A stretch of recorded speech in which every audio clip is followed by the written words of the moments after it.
Welcome to All Things Policy, a daily podcast by the Takshashila Institution. We are a bunch of policy nerds based in Bengaluru, and we like bringing fresh perspectives to Indian affairs and Indian perspectives to global affairs. So grab a cup of coffee, sit back, and join us for today's chat. Hello and welcome to another episode of your favorite daily public policy podcast, All Things Policy. I'm your host Anushka Saxena, and for today's episode, I thought we could delve into a topic that's just not leaving the news cycle: India-China relations. And I thought, who better to talk about this than Takshashila's very own Manoj Kewalramani, who has recently authored a paper on contours of a new modus vivendi with China. Welcome to the podcast, Manoj. Thank you so much, Anushka. Happy to be here.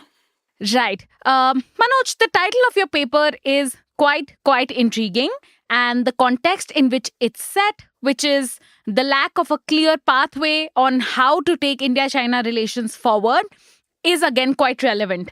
And we know for a fact that in the aftermath of the Galwan Valley skirmishes, India's relations with China are at its lowest, especially if we look at it from the perspective of the 1962 war. And for optimists, I think there is some semblance of cooperation to derive from maybe India's ever-growing and large kind of trade partnership with China, and maybe even the signs that can be taken from the recent economic survey of the government of India, followed by a gradual rise in FDI approval numbers from China, and these perhaps have spelled some relief for economic relations. But on a broader level, it does not seem as if conflict and contestation have ceased to be a feature of the relationship, may it be on the border issue or on global issues like the structure of the Asian regional order, leadership of the global south, or even relations with the US, where, of course, Beijing has a lot of complaints to raise with Delhi.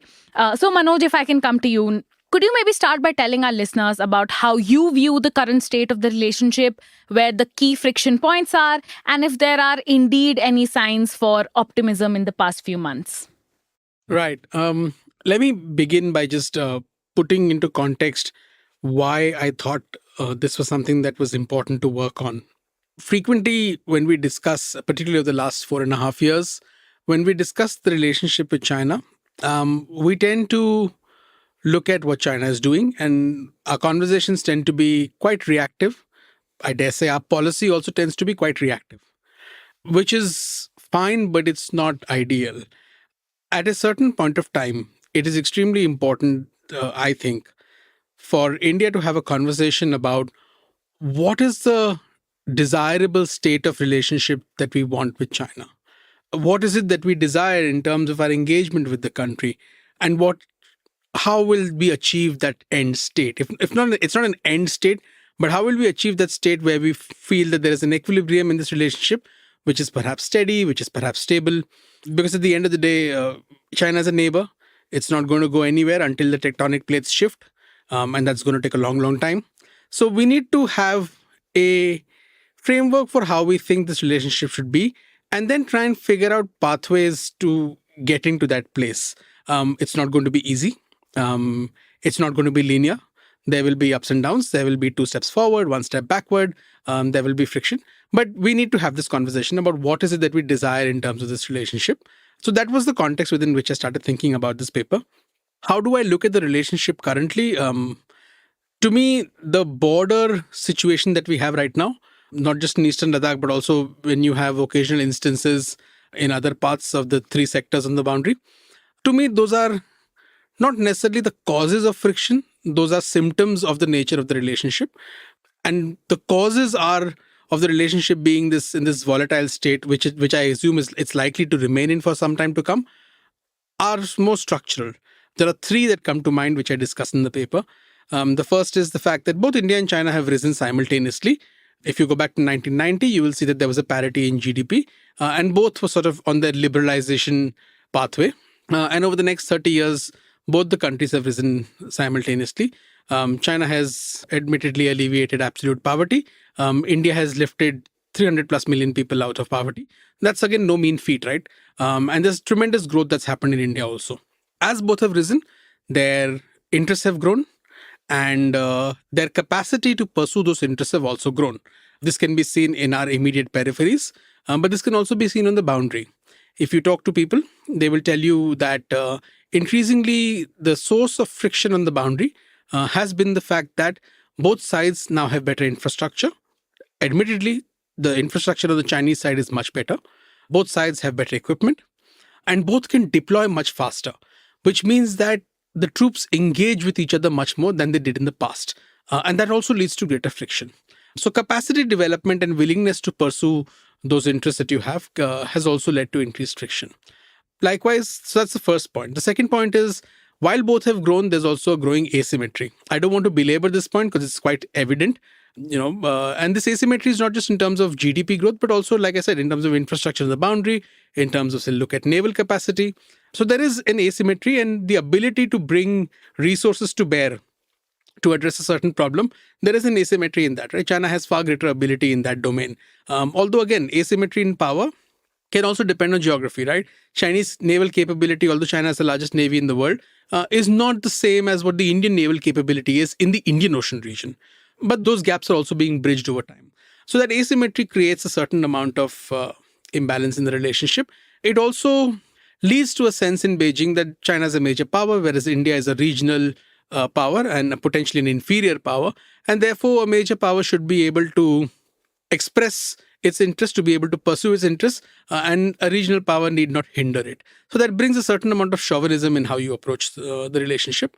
And finally, of course, the nature of the US-China relationship has a bearing on the India-China relationship. You've already alluded to this. I think China sees India as an extension, increasingly as an extension of US power, although there are divergences in Chinese perspectives.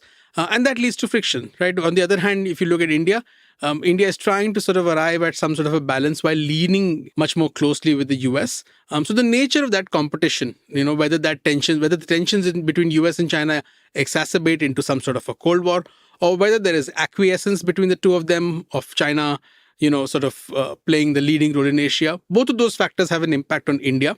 They also have an impact on the way India and China engage with each other. So to me, these structural factors engender a certain amount of volatility going forward. Right. Definitely, because I think, you started by talking about how maybe India's foreign policy approach to China or to some of the other issues that emerge in the India-China relationship could tend to be reactive. But then you've concluded by just saying that the issues in the India-China relationship, however, are structural. I think that is one, very important way to start thinking about the future of the India-China relationship, as to how, just like in the US-China relationship, the structural feature is going to be that there will be persisting competition because there's a rising power and an established power, and of course other ideological, economic and technological factors. The same way in the India-China relationship, given that there is a power asymmetry, given that both countries have a slightly different vision of how they see the Asian regional order and the world, and how, of course, they govern their populations domestically. There is ideological, economic, and socio-political kind of difference. Just to add to the point, you talked about the US-China relationship and the fact that there is this rising power and established power. In some ways, while India and China are rising together, there's also that asymmetry where, just like the Chinese believe that the Americans need to accommodate Chinese aspirations and interests, India also believes that China needs to accommodate its aspirations and interests, which, to my mind, the Chinese are unwilling to do for many reasons, but primarily because they see India as an inferior middle power. And why would a major power accommodate you? Unless, of course, you could give them good reason to. Right. So definitely then this parallel, if I can say that, also then seems structural, and that something that's not going to go away easily.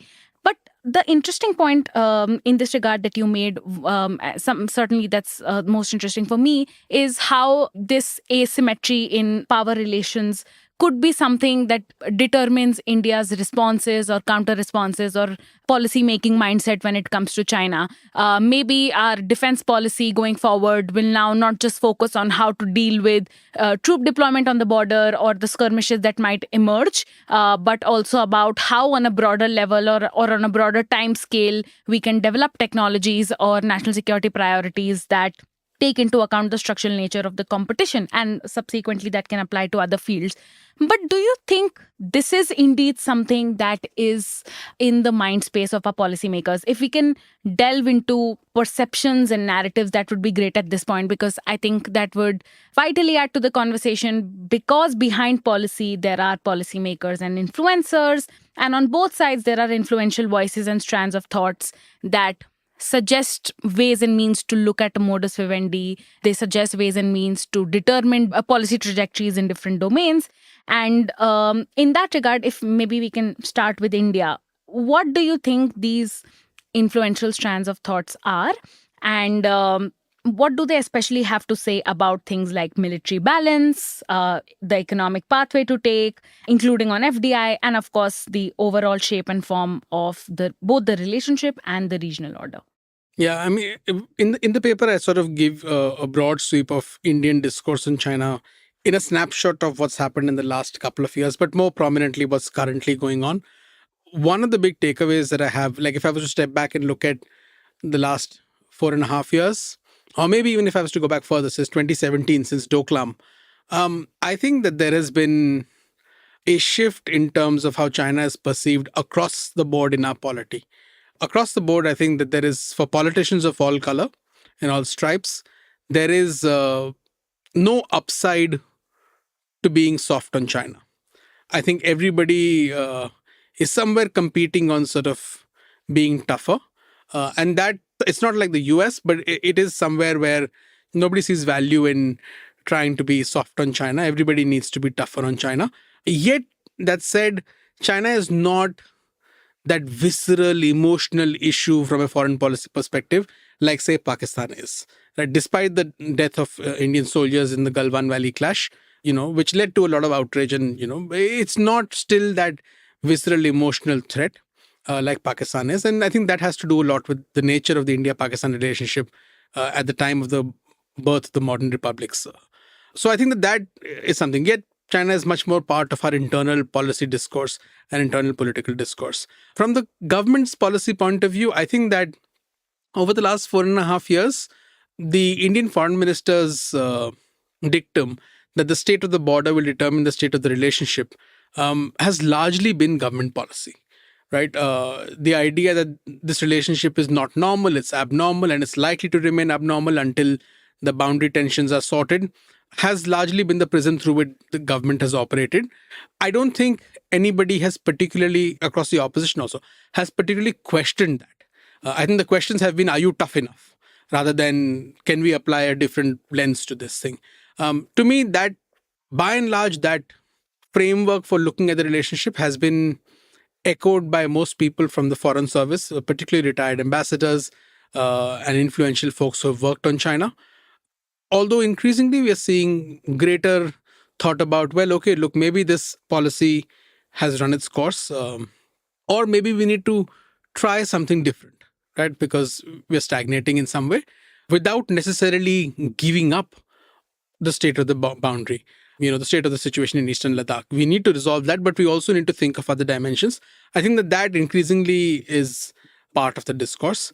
You mentioned the economic survey, and I think that there is a difference of opinion across and within different bureaucracies in India, where there is a debate about, well, do we need investment from China?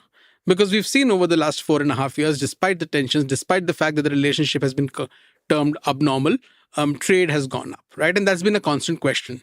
Now, to me, that question is somewhat naive, and it's somewhat a product of the fact that when you say the relationship is not normal, well, what do you mean by normal, right? And I don't think the government has defined that, and for good reason. It's not defined that. Often people ask me that question when I talk to them about this, that, what do you mean by not normal? And to that, my answer is, well, if you think that $120 billion of trade is the ceiling of the relationship, while everything else is cut off and there are no direct flights, then I don't know what to tell you, because it's obviously not normal, right? There's much more that the two sides can do with each other. So if you think of the ceiling of the relationship as this, then perhaps you think it's normal. But I don't look at it this way. There are many other ways in which the relationship can grow. So it is, yes, it is not normal. From an economic point of view, you're seeing a discourse about de-risking in terms of trade, about the threat of dependencies with China in terms of trade, the challenge of Chinese investments, and whether that comes with a certain amount of control. Increasingly, because in the public discourse, this idea of until the boundary issue in Ladakh is resolved, this current standoff is resolved, you're not going to be normal. And because India took certain steps to restrict investments, and it was then cast in this context of this Ladakh issue, now easing up on investments has become politically difficult, because there's a pushback saying, hey, look, if you're going to do that, you're essentially surrendering your position. Again, I don't see it as that way. But there is this conversation that's going on. At the same time, like you said, you cited the economic survey, there's a conversation going on saying, hey, look, if India needs to be part of global value chains, you need to be part of value chains where China is also engaged, and Chinese investment will be useful for that. So this is the current nature of the discourse, which boils down to the fact that India needs to address the security versus development dilemma in terms of its relationship with China. The good news is that in this, India is not unique. Around the world, whether it's European countries, whether it's the United States, countries are having to make this decision. In fact, even China is struggling with this dilemma, which Xi Jinping calls this sort of, balance between development and security that needs to be attained. So everybody in the world is doing this. And in India, thankfully, this discourse is now much more vociferous since the election in May, June. And hopefully this will lead to a churn where we arrive at systematic solutions rather than ad hoc solutions. But that's the current nature of the discourse, right? Now, there's much more in the paper, of course, but that's the current nature of the discourse. Right. Very interesting.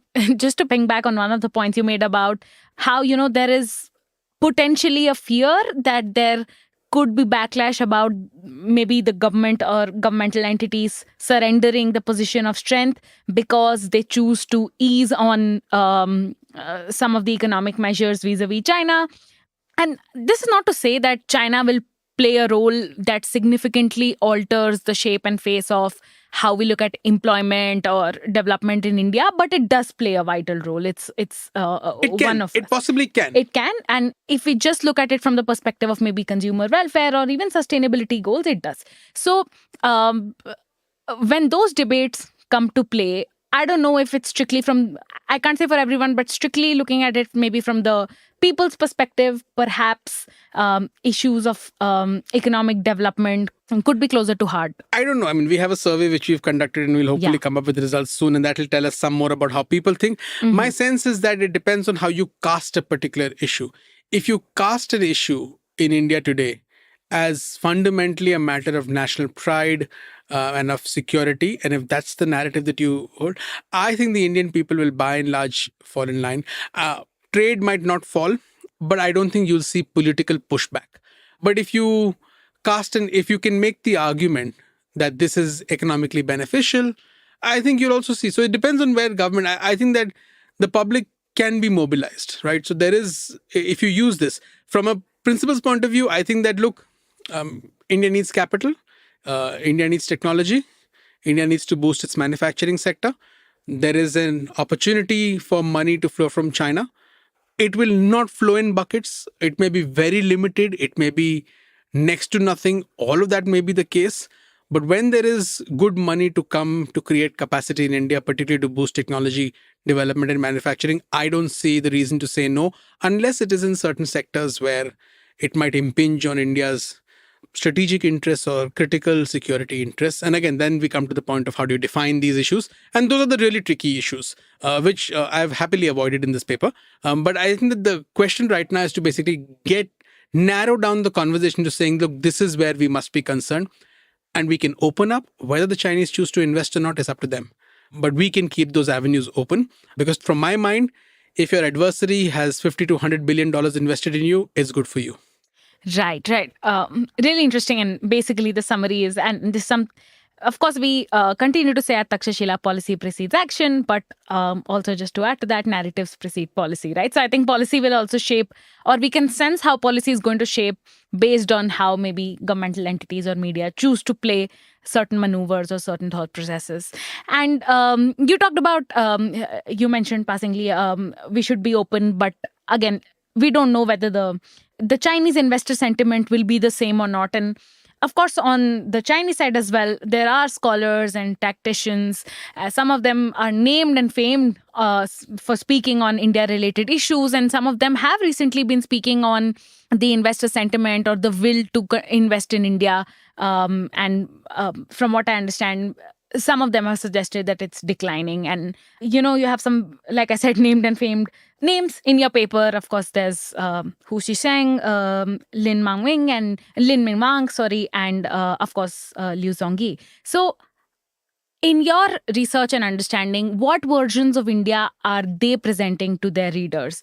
And even beyond scholarship, is there something we can discern about Chinese policy on India from the government's documents, from speeches of officials, or even from the activities of the diplomatic staff in Delhi? Yeah.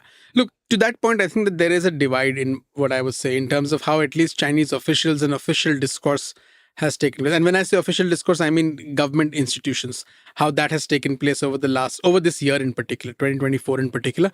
I think that in 2024, you've particularly seen Beijing try and, at least from a narrative point of view or from a, attempt to do some sort of iron fist and velvet glove approach. The new ambassador has been very active on social media.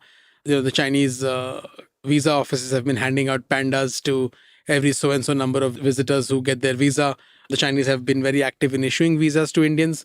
On the other hand, India has been far more restrictive.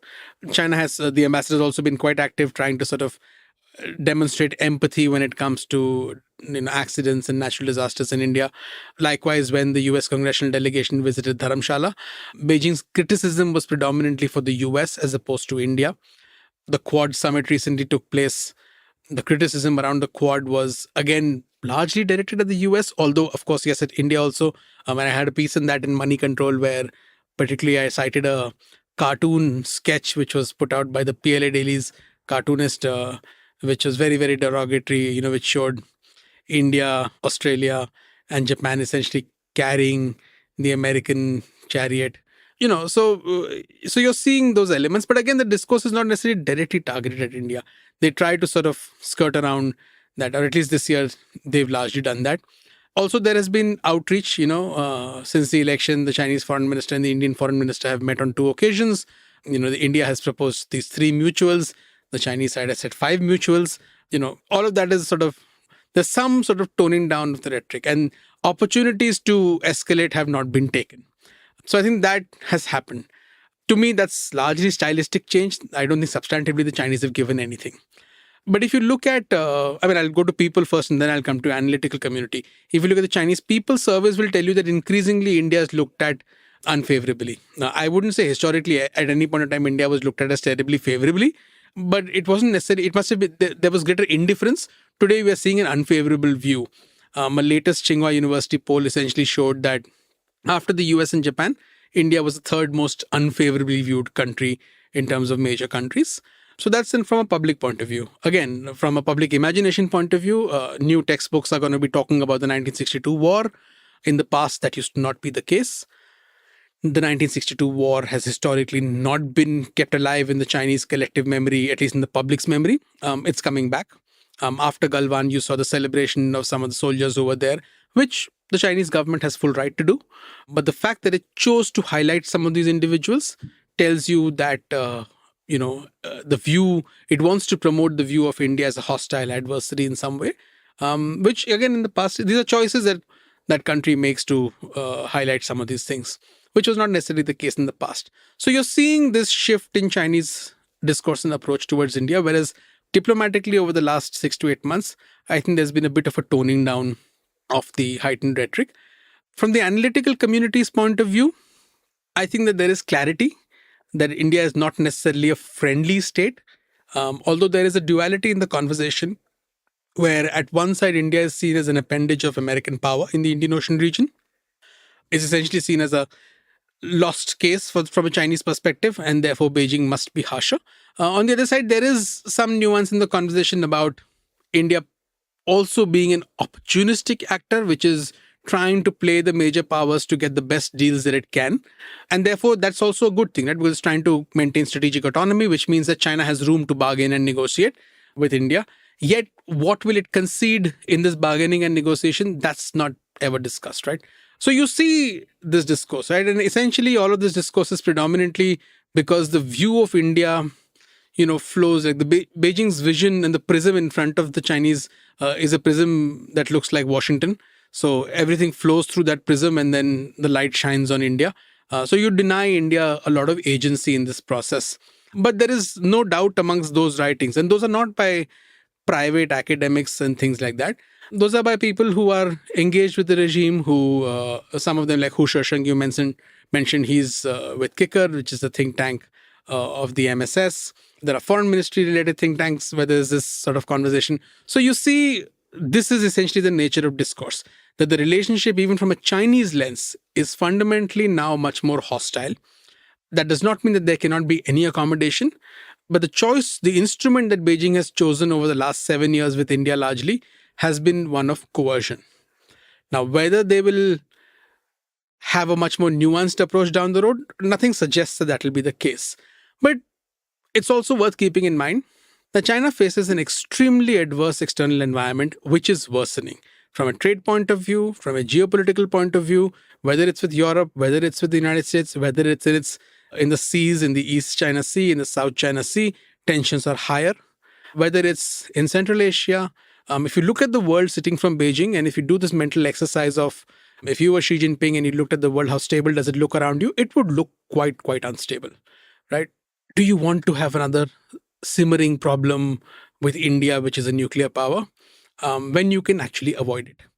So I think that there is merit that you might want to stabilize this relationship, given the nature of external environment, and also the fact that domestically, the economy is struggling. Again, China's problems economically are not unresolvable. There's enough capital to go around to be able to do that. But can you do that while maintaining the transition of the economy that Xi Jinping wants to? That's the challenge.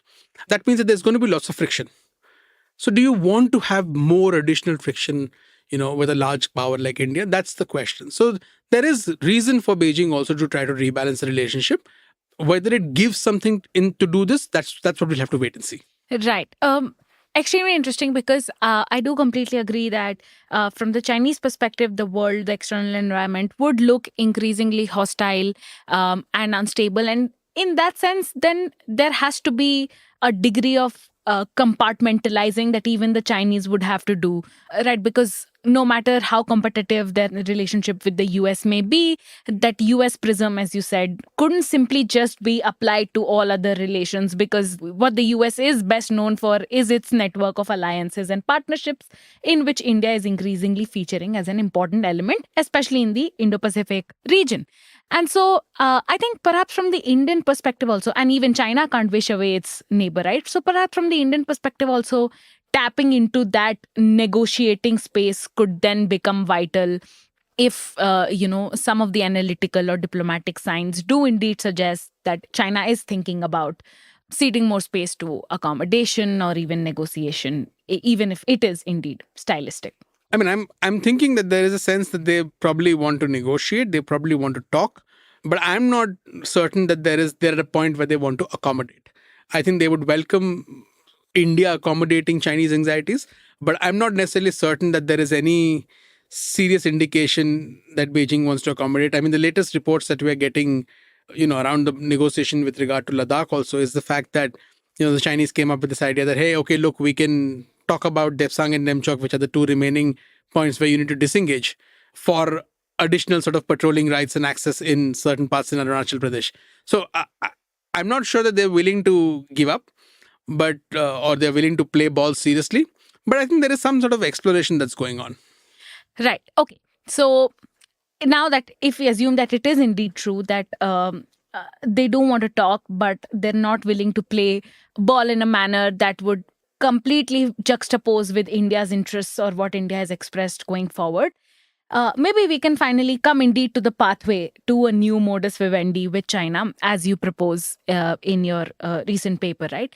And this is something that I've just quickly summarized from the pathway you've proposed in the paper, and I'll leave the thunder to you. But what you propose is that India should first accept the volatility and competition as structural to the relationship. Then it should attempt to approach China from a position of strength, and it should simultaneously build new mechanisms for engagement and scrutiny. And of course, there are many threads to unpack here, but because we've already delved into why the relationship will continue to be volatile, can we then maybe go straight into how we can build this position of strength, and where, in which domains do we need these new mechanisms of both engagement and or scrutiny? Yeah, I'll get to those 5 points, but quickly, because lots of people will ask you the question, well, why do you want to talk to the Chinese? Until Eastern Ladakh is solved, we don't talk to the Chinese. I just want to remind people that we had this massive standoff in Sundarongchu in the mid-80s, and after that, Rajiv Gandhi went to China and we arrived at a modus vivendi. But that didn't mean that happened when the standoff had ended. The disengagement in that standoff happened in 1995. So we were already about 7 years into a detailed conversation and one big agreement already signed. So you've done this in the past where you've held your positions on the ground without ceding territory or claims or patrolling rights or things like that while continuing to talk. So we shouldn't be worried about talking. The second thing is that often, in the paper also I make this case that, and the Indian Foreign Affairs Minister, External Affairs Minister has made this argument that, essentially, I'm paraphrasing him, these are not his words, but he said something to the effect of that, the discussion in Asia about the Asian century is about whether you'll see chauvinism or whether you'll see multipolarity. And India wants multipolarity in Asia, which is key to global multipolarity, whereas China wants essentially unipolarity in Asia, which means that China is at the top of the pecking order in what is a hierarchical order. These two as goals seem irreconcilable, and often people will talk about that. To me, having that conversation that these goals are irreconcilable is kind of futile, because the purpose of strategy is not to square the circle. It's not to sort of reconcile the irreconcilable. It's to use all the resources that you have at your disposal to try and create some sort of pathways by which, you can create an opportunity to build stability and predictability. Whether you are able to reconcile the irreconcilable, that will depend on how you are able to cultivate strength. So that said, there are 6 broad recommendations that I have. The first is that I recommend that, look, from an Indian point of view, there is a huge economic asymmetry with China, which impacts the resources that you can bring to bear. So we need to continue to focus on economic growth. There is a conversation in India, increasingly in Indian politics, which talks about moving the paradigm away from seeking economic growth towards seeking greater redistribution. I think that's not the pathway that we need to go down. We need to have a consensus that even if we want more equitable growth, you need to still have growth first. So we're at a stage where we still need to focus on growth, and that should not shift. Because, Nitin says at Takshashila, Nitin always says that your best foreign policy is 8% GDP growth, and I completely agree. We're still in that position. Second, on the specific issue of Ladakh, I think disengagement should be just the first step in a series of steps towards normalization on the boundary. We must not accept the altered status quo as the new normal, and we must ensure that patrolling rights are central to any final resolution of the standoff. India should not lose patrolling rights that it had. And if you talk to Indian military officials, they will tell you why it is so critical. Yet, I think, we need to make sure that apart from that, we try to have a broader conversation with the Chinese around how do you build stability after we reach this point where we have an agreement.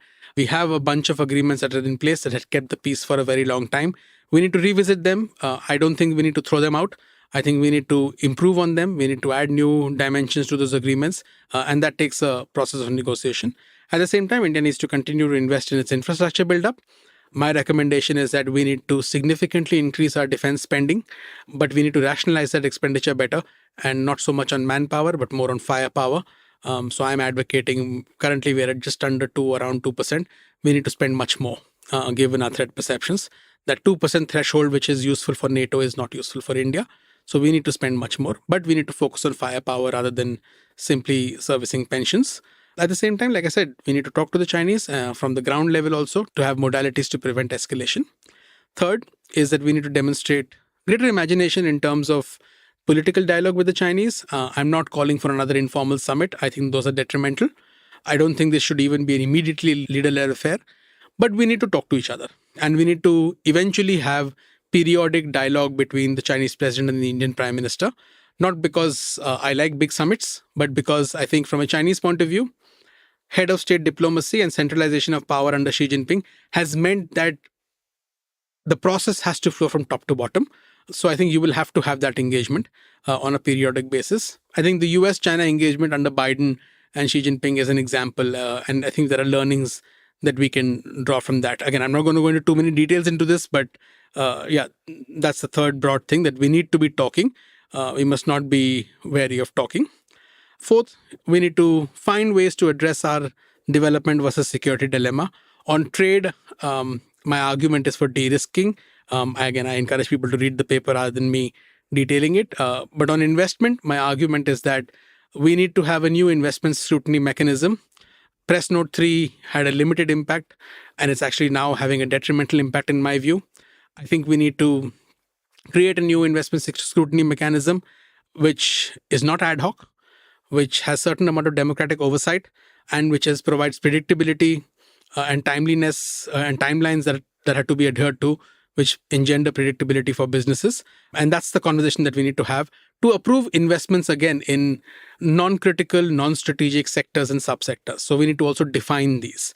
And again, my colleague Amit Kumar has done some really good work in trying to figure out how do you think about strategic and critical sectors, and we'll try and link that paper also. Fifth, we need to remain open to deepening engagement with the Chinese people. I think people-to-people engagement is useful.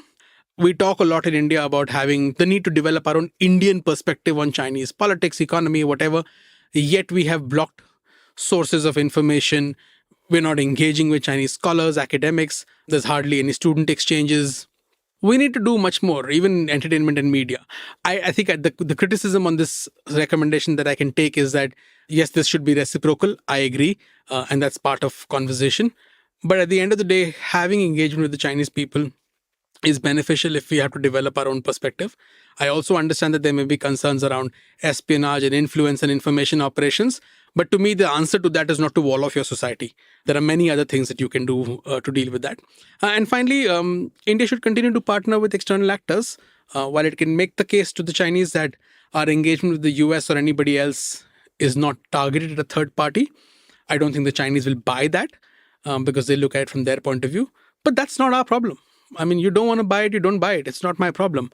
I am going to continue to engage with other actors because it is in my interest, and I do not wish to lend a veto to you on my engagement.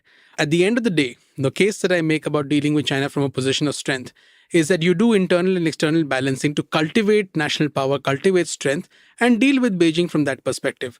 Because if you don't do that, anyway, Beijing looks at you as an inferior regional power.